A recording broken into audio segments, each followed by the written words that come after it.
Stand in the heart of Ephesus 2,000 years ago, and you would feel Rome's power radiating through every marble street below your feet. This was Ephesus, the greatest trading city of Roman Asia Minor, home to 250,000 souls beneath towering marble columns and gold.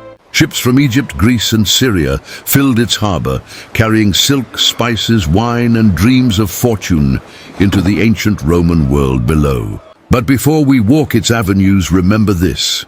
What you are about to see once vanished beneath centuries of dust, sand, and total silence. You arrive by sea, sailing toward the great harbor of Ephesus, where marble columns rise like sentinels guarding the empire's western gate. The harbor baths greet you first, vast halls of steam and marble, where weary travelers washed away the dust of their long sea voyage home.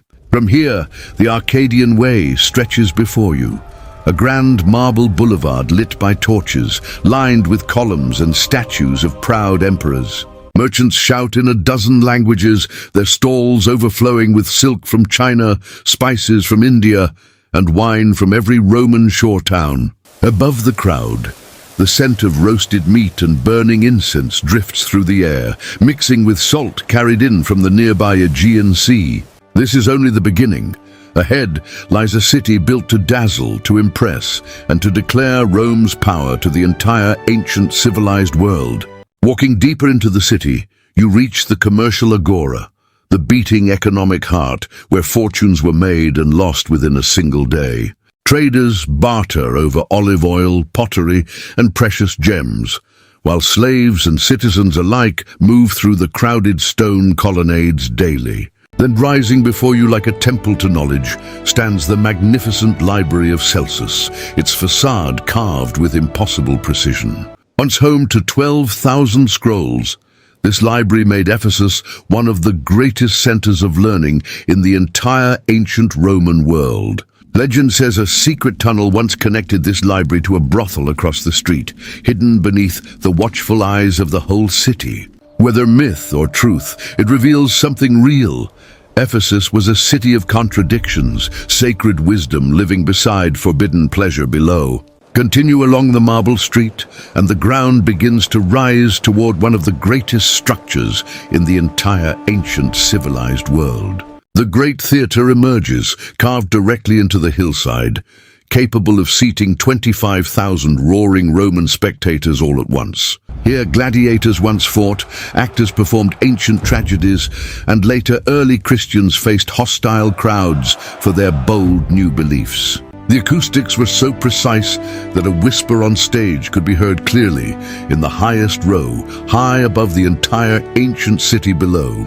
Imagine the roar of the crowd, the tension before a performance, the shared breath of 25,000 people all breathing here as one. Even in ruins today, this ancient theatre still whispers of the drama, passion and power that once filled this incredible Roman city entirely. Beyond the theatre lies the road to something even greater, the Temple of Artemis, once counted among the 7 wonders of the ancient world. This temple was 4 times larger than the Parthenon, its columns rising 60 feet into the open sky above the entire ancient Anatolian plain. Pilgrims traveled from across the entire Roman Empire to worship Artemis, goddess of the hunt, wilderness, and fertile earthly abundance itself.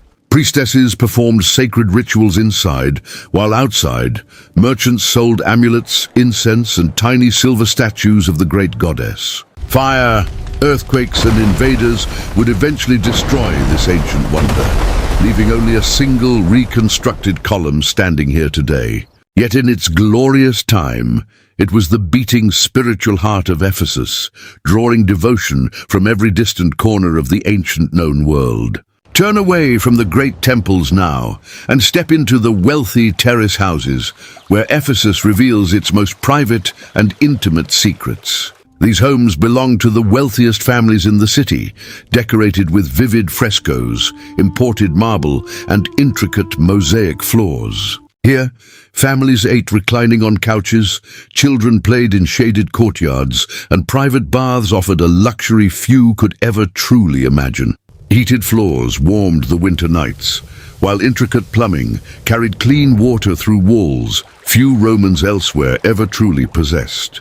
Servants moved silently through these grand halls, tending to every need of the wealthy families who ruled Ephesus from behind closed doors. These ancient walls preserved something rare indeed, an intimate glimpse into how the Roman elite truly lived behind their public masks daily. No Roman city was ever truly complete without its baths, and Ephesus boasted some of the finest bathing complexes across all of Asia Minor. At the gymnasium, young men trained daily in wrestling and philosophy, believing a strong body always needed an equally strong, sharp mind.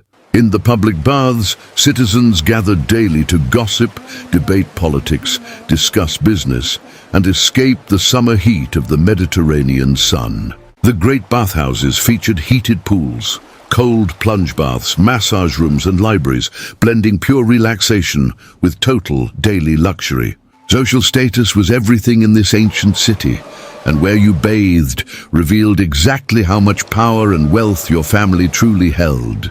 From philosophers to merchants, everyone passed through these grand halls, making the baths the true beating social center of this whole city. But no empire truly lasts forever, and Ephesus, for all its glory, could not escape the slow, inevitable march of endless passing time itself. Powerful earthquakes struck this ancient city repeatedly, toppling columns, cracking marble, and forcing constant, exhausting rebuilding efforts. Worse still, the great harbor that once brought Ephesus its immense wealth began slowly filling with thick silt from the nearby Cayster River.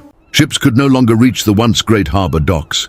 Trade slowed to a trickle, and the city that ruled the sea began losing it forever. Slowly, the once great metropolis emptied, as merchants, priests, and citizens all moved away in search of distant cities with open harbors. By the time centuries had passed, the glorious city Rome once celebrated lay buried, silent, and almost completely forgotten by all of history.